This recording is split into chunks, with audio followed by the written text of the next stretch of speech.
Mau Mary, kalau masih ingat jangan lupa Mau Mary manis.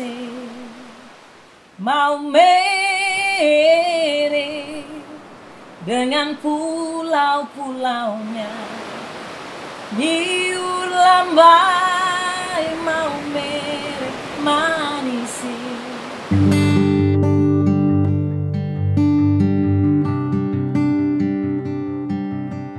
Jadi tradisi berbusana secara lokal di wilayah kami itu lebih berciri khas dengan mengenakan kain sarung tenun ikat.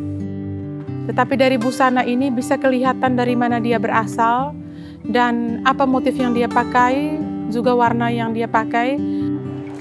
Selalu ada warna-warna baru tenun ikat. Warna alami yang dibuat dari aneka flora. Warna yang membuat mama artisan semangat. Warna yang memagnet para pecinta wastra.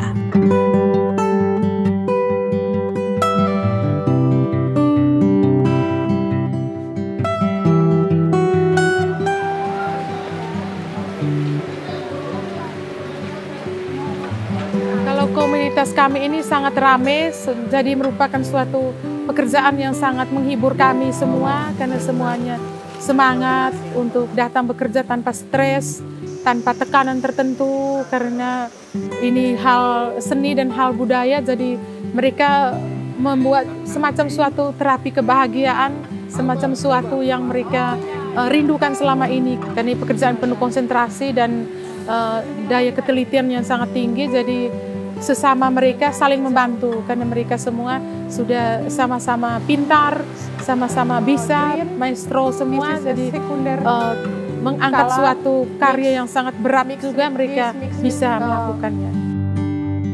Untuk bisa melakukan pekerjaannya sebagai penghasil sandang tradisional, para artisan tenun ikat harus melewati serangkaian proses panjang yang terdiri dari 5 komponen besar. Mulai dari memintal kapas menjadi benang, mendesain motif, membuat pewarna alami, menata motif untuk persiapan tenun, dan terakhir, tenun itu sendiri hingga menghasilkan kain.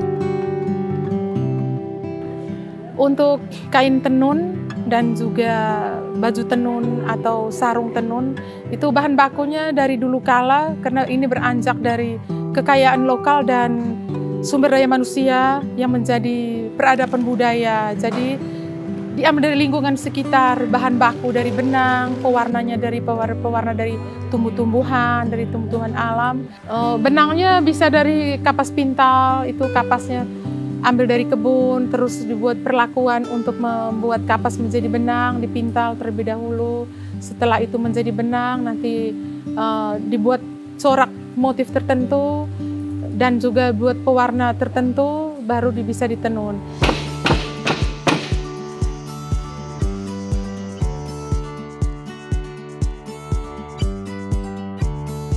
Ini sudah masuk ke dalam ilmu pengetahuannya, sehingga kalau membuat sesuatu bahan warna harus punya ilmu pengetahuan, harus sekolah dulu, harus bisa mengetahui karakter dari tumbuhan, dan kita bisa aplikasikan lagi dengan di lokal dengan kekayaan ilmu pengetahuan dari nenek moyang, ternyata sama hasilnya. Sebelum proses pewarnaan, sebagai langkah awal terlebih dahulu dilakukan proses peminyakan benang atau mordenting. Bahan morden yang digunakan antara lain kemiri, daun nama apur, kulit kayu eritrina, daun pepaya, serta larutan abu dan arak. Seluruh bahan morden direbus hingga mendidih. Setelah itu benang direndam dalam larutan morden selama 24 jam, lalu dikeringkan. Proses perminyakan benang ini penting untuk memudahkan penyerapan atau reaksi absorpsi zat pewarna alam ke dalam serat benang.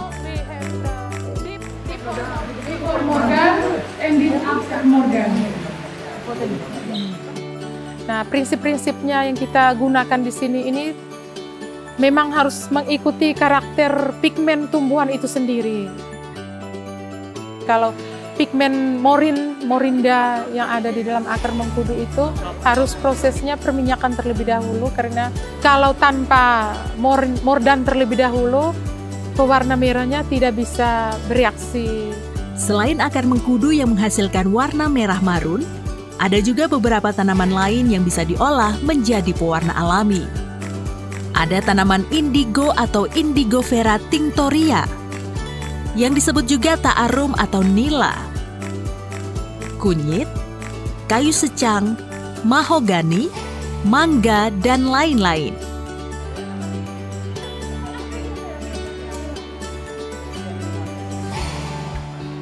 Tanaman itu banyak sekali. Kami tidak bisa menghitungnya, tetapi secara kekuatan warna itu 2-5 warna yang kami gunakan. Yang paling kuat itu warna indigo atau tarun atau nila, itu untuk warna biru. Yang kedua dari warna mengkudu, akarnya mengkudu digunakan untuk warna merah, marun atau coklat kemarunan. Dan juga pewarna lainnya selain indigo dengan mengkudu itu ada kunyit, ada bakau, ada mangrove, ada juga mahoni, ada kemirik, sapanlin atau hepang atau secang kalau dalam bahasa Indonesia. Nah, itu banyak sekali bisa digunakan sesuai dengan kearifan lokal yang ada di situ, dan juga dikreatifkan oleh seniwati penenun itu sendiri. Tanamannya ada yang dibudidaya, terus yang selama ini masih seperti ada yang liar, tanaman liar yang juga masih bisa diambil. Terus ada tanaman-tanaman lainnya juga selama ini masih ditanam, digunakan oleh petani-petani, karena seperti mengkudu itu untuk tanaman terasering, tanaman pagar. Terus kalau nila itu sendiri memang juga ada yang liar, ada yang dibudidayakan, karena satu-satunya digunakan untuk pewarna biru dan juga hitam. Jadi warna itu sendiri datangnya dari sumbernya dari tanaman itu sendiri, bisa menghasilkan warna, maupun tanaman itu sendiri kalau direaksikan dengan media atau substansi yang lain bisa juga mendatangkan warna yang lebih berbeda. Ada 2 cara mengekstrak warna tanaman yang biasa dilakukan oleh para artisan tenun ikat, yaitu cara panas dan cara dingin, yang disesuaikan dengan sifat fisikokimia pigmen tanaman.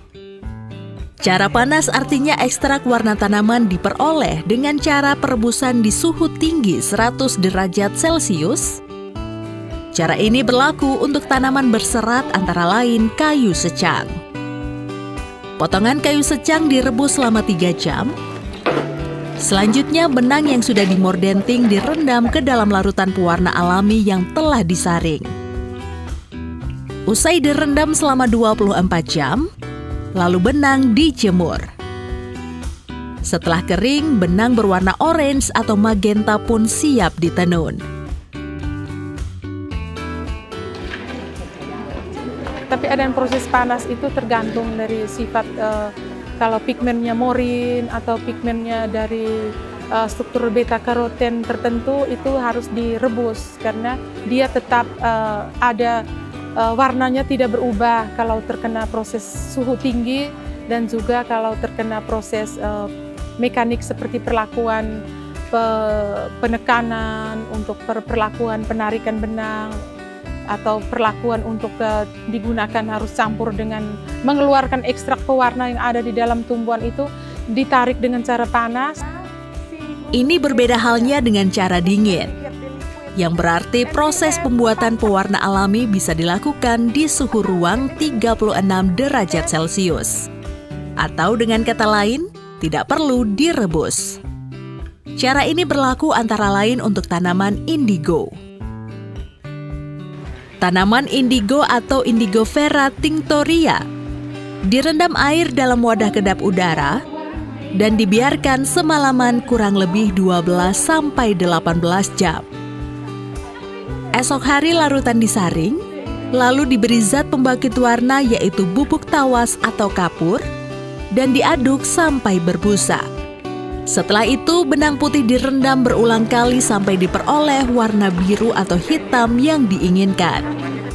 Lalu, benang dijemur. Rentang waktu penjemuran tergantung kondisi benang. Saat cuaca panas, penjemuran tidak perlu berlama-lama karena benang bisa kering hanya dalam sehari. Ya, tekniknya secara turun-temurun sudah memudaya.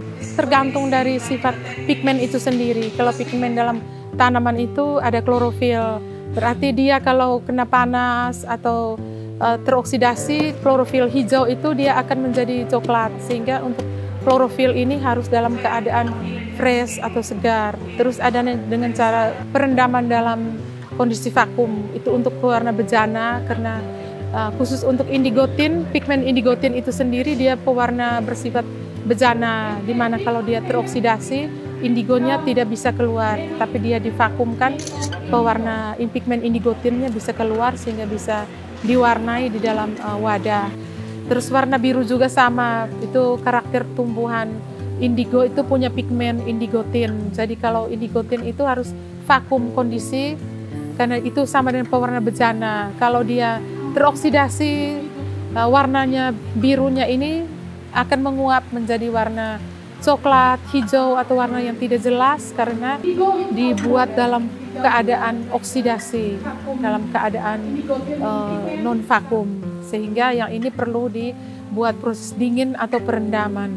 Untuk proses pewarna tadi itu optimumnya 24 jam untuk semua pewarna, sehingga penyerapannya itu bisa lebih optimal ke dalam serat benang. Kalau pewarnanya ini optimalnya 12 jam, jadi kita membuat 2 hari ini mereka bisa cukup untuk mendapatkan prinsipnya, prinsip kerja bagaimana dari segi waktu, dari segi temperatur, dari segi komposisi bahan baku, benang, komposisi bahan baku pewarna alam, perlakuan, itu kita sudah berikan ke mereka.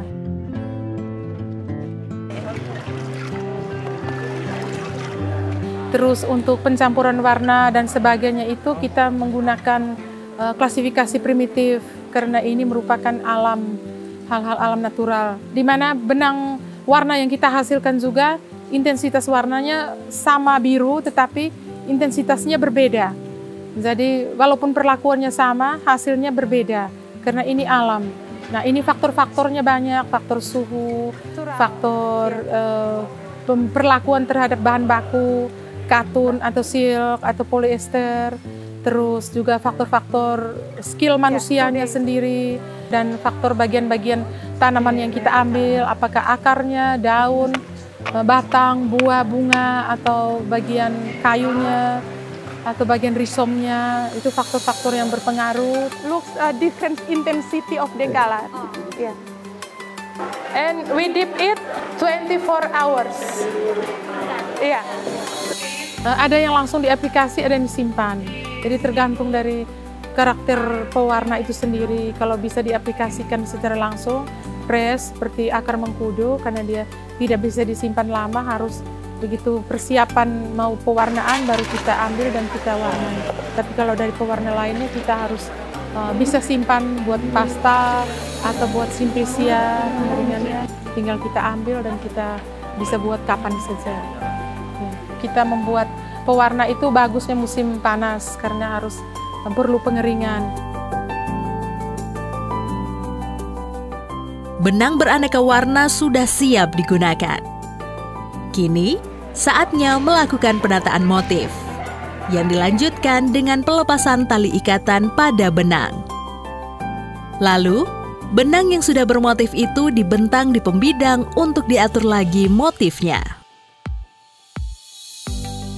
Setelah benang diurai dan disusun, berikutnya para artisan pun menjalani tahap pemungkas, yaitu proses tenun.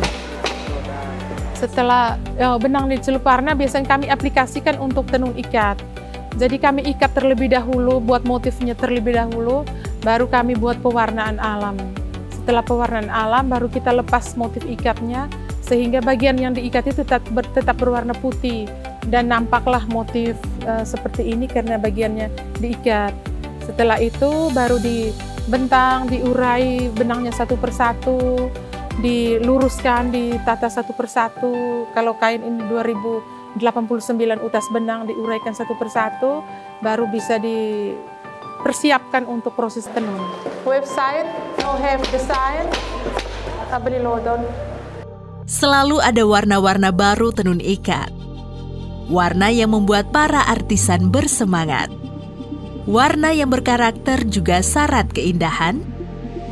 Warna yang bernilai seni dan ramah lingkungan.